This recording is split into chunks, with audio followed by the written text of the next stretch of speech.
11월 7일이 입동이니까 이제 본격적으로 겨울이고 그리고 2020년이 다 저물어간다.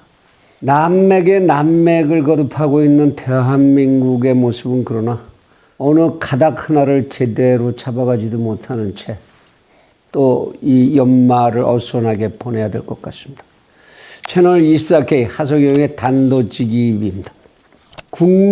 국민의힘의 무기력함, 이것에 대해서 소위 반문재인 전선 쪽에 서 있다고 하는 많은 시민들이 걱정이 태산같이 쌓이는 속에 한 일간지의 국민의힘의 싱크탱크라고 하는 여의도 연구원 원장의 인터뷰가 실렸습니다.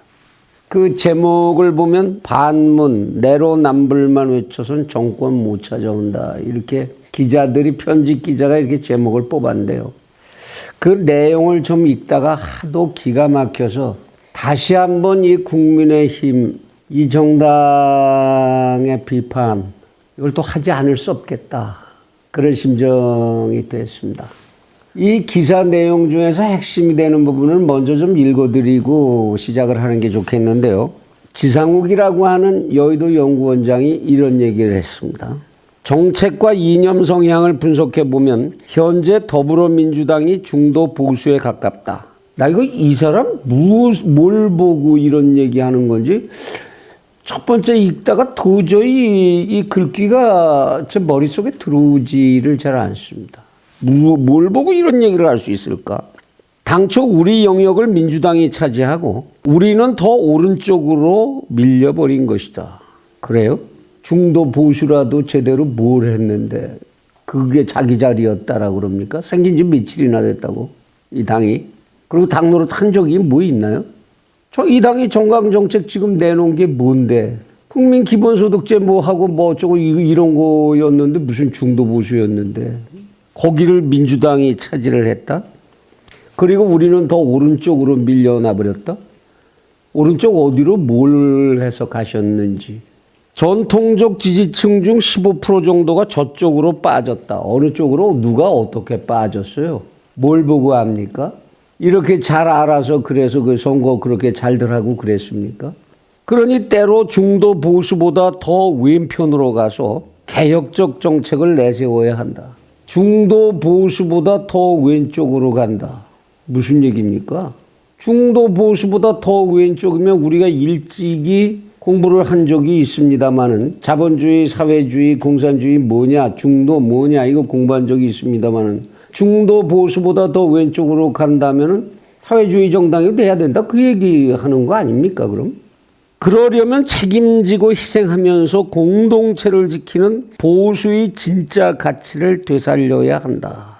무슨 책임을 지고 뭘 희생하겠다는 얘기인지 모르겠지만 공동체라는 이야기 용어 굉장히 조심해서 써야 된다. 제가 강의할 때 말씀드린 바가 있는데 공동체라는 커뮤니티라는 말, 꼬민에서 온 말이죠.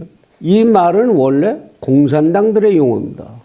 보수 세력이나 전통적 보수들 입장에서도 공동체라는 언어를 쓰지 않은 건 아닌데 그것은 사회적 의미의 혈연 공동체 같은 이야기를 할 때 어떤 사안에 부딪혀서 운명 공동체가 우리가 됐다라고 할 때 쓰는 용어지 경제학적으로 공동체라는 말은 본질적으로 사회주의 쪽에서도 공산주의에 가까운 용어에 속하는 것이죠. 그래야 공동생산, 공동소비라는 것이 이야기가 되는 거니까. 그런데 여의도 연구원장이 이런 용어를 이렇게 편안하게 막 써도 되는지 또 이런 얘기를 합니다. 더 이상 우리끼리 만세 부르다가 선거에서 지고 피눈물 흘릴 수는 없다. 국민의힘이 지금 우리끼리 만세 부르는데 참여하셨습니까? 우리끼리 무슨 만세를 불렀는데요. 도대체 이 사람 무슨 현실을 보고 무슨 얘기를 하는 건지 도무지 저한테는 받아들여지지가 않습니다. 학문적이냐? 그것도 아니고. 그러면 현실에 집착하는 현실 정치인의 언어냐? 그것도 아니고. 무언가 공중에 둥 뜬 언어를 위한 언어. 포퓰리즘에 젖어서 그 속에서 쓰는 언어들을 적당히 조립해서 편안하게 책임지지 않고 말하기 쉬운 얘기 이렇게 만들어내는 언어들, 그런 얘기로밖에는 보이지가 않는다는 거죠. 이 양반이 보고 있다고 하는 국민의 마음속이라는 게 도대체 뭔지 전 짐작이 가지 않습니다. 이렇게 여의도에 앉아서 대한민국 국민들이 지금 무엇 때문에 고통스러워하고 있고 무엇을 문제로 느끼고 있는지와는 거리가 먼 이념 논쟁하는 거라면 치열하게 이념 논쟁이라도 하든지, 이건 그것도 저것도 아니고 얼치기 무슨 큰 지식이라도 있는 것인 양. 세상을 보는 눈은 기본적으로 좌 아니면 우 두 개밖에 없다라고 보면서 그 속에서 선택도 못하는 이런 어정쩡한, 그야말로 곡학아세하는 지식인들이 쓰는 언어, 그걸 가지고 한 정당의 정책을 만들고 띵크탱크 역할을 하겠다. 참 답답한 마음입니다. 지금 대한민국 국민들이 채널 24K에서 수차 말씀드렸습니다마는 무슨 이데올로기를 얼마나 알아서 좌파, 우파 이거 선택 못해서 그것 때문에 갈등하고 그러고 있는 겁니까? 그래서 좀 더 우리는 왼쪽으로 가야지 국민의 마음에 다가간다. 이 말이 그래서 성립한다는 겁니까? 지금 대한민국 국민들은 이 사회가 좀 더 사회주의화하고 좀 더 공산화에 가까워 가야 된다라고 생각한다. 그런 얘기입니까? 그렇게 보고 있다는 겁니까? 하나씩 짚어나가기로 하죠.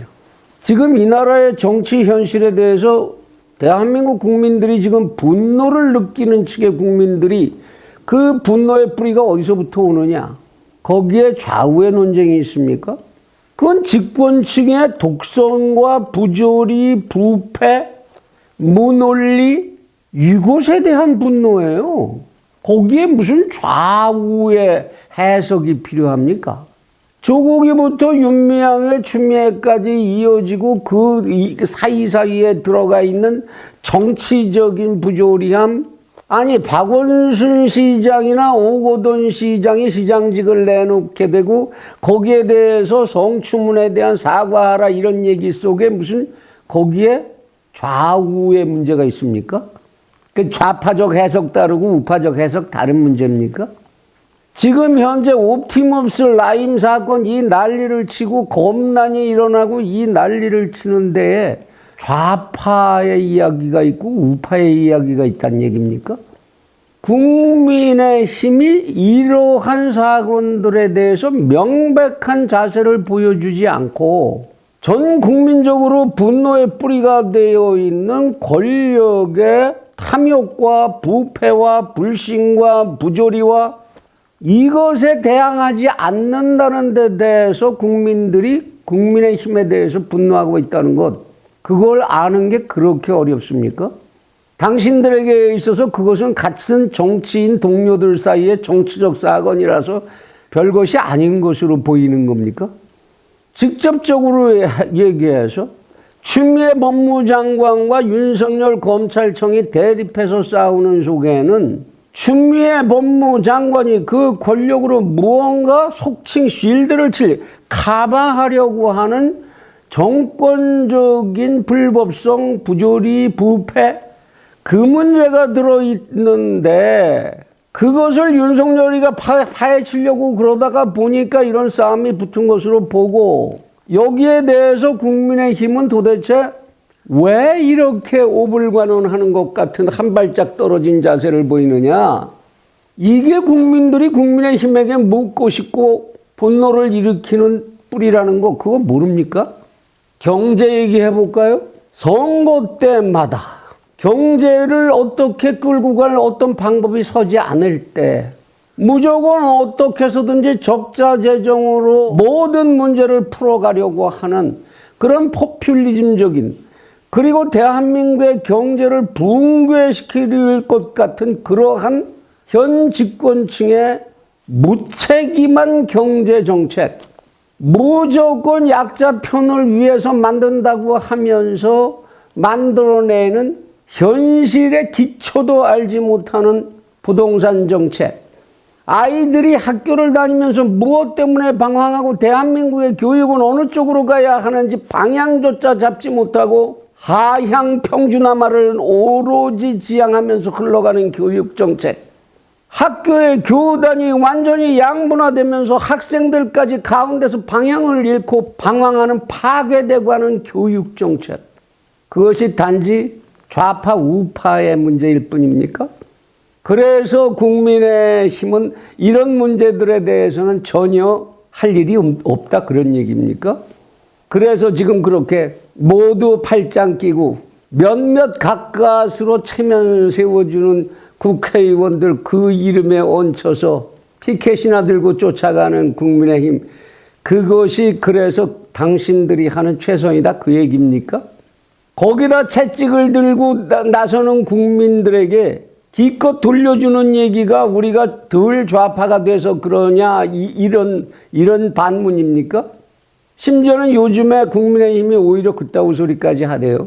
이런 분노를 일으키는 국민들을 소위 애국 국민 이렇게 프레임을 걸고 들어가대요. 국민의힘에서 오히려 그들의 편협성, 그들의 이데올로기적 편향성, 그것 때문에 국민의힘이 안 된다는 분위기 풍기고 가는 거. 그래서 어쩌자고요. 그들 다 버리고 그래서 어쩌자는 겁니까? 요는 국민의힘이 이러한 포퓰리즘적 경제 논리 파괴적인 현 집권 세력의 경제정책에 대응할 수 있는 논리를 개발해서 보여주지 못하고 있고, 그러한 부당성에 정면으로 부딪힐 힘도 없고 부딪히려는 의도조차도 없고, 그게 문제인 거 아닌가요? 채널 24K에서는 수없이 많은 대안을 제시해 주었습니다. 지금 주 52시간 근무를 한시적으로 푸는 특별법이라도 제정을 해줘라. 중소상공인들이라도 자유롭게 자기 영업하고 싶은 것을 할 수 있는 최선의 방법을 강구해 줘라. 먼저 젊은이들을 어떻게 해서든지 외국의 자원으로 내보내서 재원을 길러내는 전략이라도 보여주고 한국의 수출의 한계를 극복하기 위한 악어새의 전략이라도 만들어 보라. 완제품 의존 경제로부터 고부가가치의 부품 경제로의 전환, 구체적인 전략을 좀 만들어 보라. 국민의힘에서 내놓은 경제정책이 뭐 있습니까? 기껏해서 똑같이 돈 나눠주자는 포퓰리즘, 그것 이외에 한 게 뭐가 있어요? 이제 그것도 모자라서 그러면 공동체의 얘기 이제 꺼내서 이제 공동생산, 공동소비로 가자.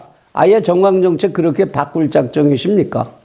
안보 외교 얘기를 하기로 하면 대한민국의 현역 공무원이 느닷없이 사라져서 북한 해역에서 살해되었다. 이 끔찍한 사건에 대해서도 국민의힘 당신들이 밝히려고 노력한 건 뭡니까? 유엔에서까지 문제를 제기하고 나오는데 국민의힘 당신들은 뭐 했냐고요? 경우의 수를 명백히 밝혔습니다. 우리 채널 24K에서는. 정말로 월북이냐?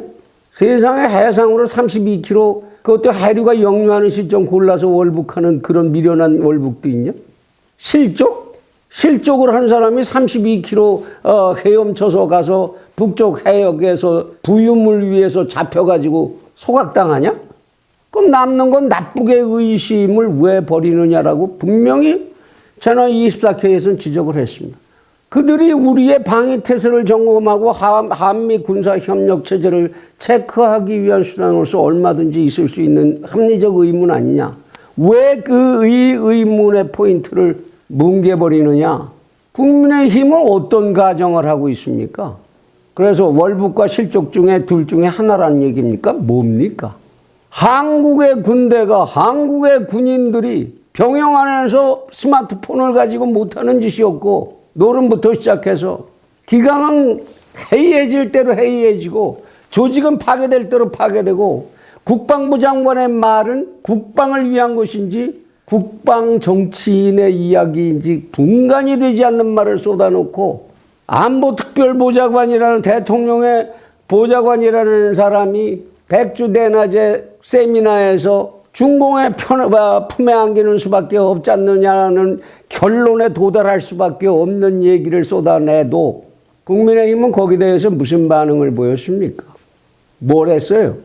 좌익, 우익, 좌파, 우파 이거에 따라서 가는데 당신들은 그래서 좀 더 좌클릭을 해야 되니까 그래서 입 다물고 있는 겁니까? 이게 그 판단 없으면은 우리는 왼쪽으로 갈 거냐 오른쪽으로 갈 거냐 결정 안 하면 이 문제들이 전부 아무 말을 할 수 없는 그런 문제들입니까? 미국의 외교부 장관이 동북아시아를 방문하면서 한국을 빼놓아도 아시아 태평양 방위라인이냐 1대1로냐 이 선택이 강요되는 살얼음판 같은 국제 군사력의 긴장 속에서도 아무런 선택도 대안도 내지 못하고 헛발질만 하는 대한민국의 외교와 안보 정책에 대해서 국민의힘 당신들의 입장은 뭔지 얘기했습니까? 당신들의 입장은 뭡니까? 당신들은 지금 동북아 일대에서 벌어지고 있는 국제적인 긴장의 파고를 어떻게 읽고 있는지 어떻게 읽어야 하는지에 대한 고민하는 모습이라도 보여줬습니까? 그거 조금 더 좌측으로 가면 해법이 나오겠습니까? 그 얘기하는 겁니까 지금? 코비드-19을 빙자해서 국민적인 저항이 일어날 때 그렇게 반헌법적인 통제가 이루어져도 그때 당신들은 뭘 했습니까? 왜 당신들은 그렇게 팔짱을 끼고 있어야만 하는 겁니까 도대체? 지금 현재 코비드-19에 대한 정부의 세부 통제 방안이 나왔는데 세상에 이것은 미분적분을 하는 것도 아니고 머리 좋고 학문에 관심 깊고 외우는 거 잘하는 대한민국 국민이 이거 지키고 쫓아가겠습니까? 아니 국민보다도 일반 국민 공무원들이 이 세분화된 이 규정 다 쫓아가겠습니까? 무엇보다도 이렇게 세분화된 규정을 만들 때에는 그렇게 세분화시키지 않으면 안 되는 과학적 근거를 제시해야 될 거 아닌가요? 이런 문제에 대해서 국민의힘 당신들은 뭘 했습니까? 당신들에 대한 국민들의 분노가 무엇인지 그렇게 알기가 어렵습니까? 이 많은 문제들에 대해서 당신들은 무엇을 했느냐고요? 그게 좌우파 선택의 문제입니까? 다? 좌우 선택 안 하면 이 문제 해결 못하는 겁니까? 여기에 대해서 발언 못하는 거예요? 4.15 선거가 이제 국제적으로도 주목을 받고 사실상의 증거가 그렇게 많이 도출돼 나오는데도 당신들은 끝내 팔짱 끼고 외면하고 있는 이유가 뭡니까? 그것은 법의 정의가 아니니까? 그건 정치의 도리가 아니기 때문에? 당신들의 논리대로 얘기하면 그런 거 밝혀서 바로 세우는 거는 꼰대들의 논리에 지나지 않으니까? 그래서 당신들은 팔짱 끼고 있습니까? 여의도 연구원이라는 데에 그 많은 돈 들여서 앉아서들 지금 여기서 채널 24K가 얘기한 얘기들 중에 뭘 연구했습니까?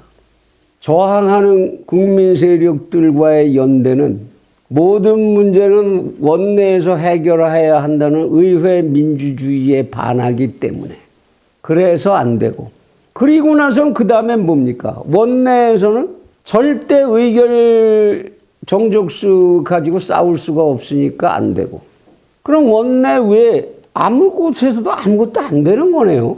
그럼 왜 거기 그 자리 지키고들 앉아 있는데요? 안 되는 게 이쪽 저쪽에서 다 명백하면 명백하게 사라져 주기라도 해야 새싹이 돋아날 거 아닙니까?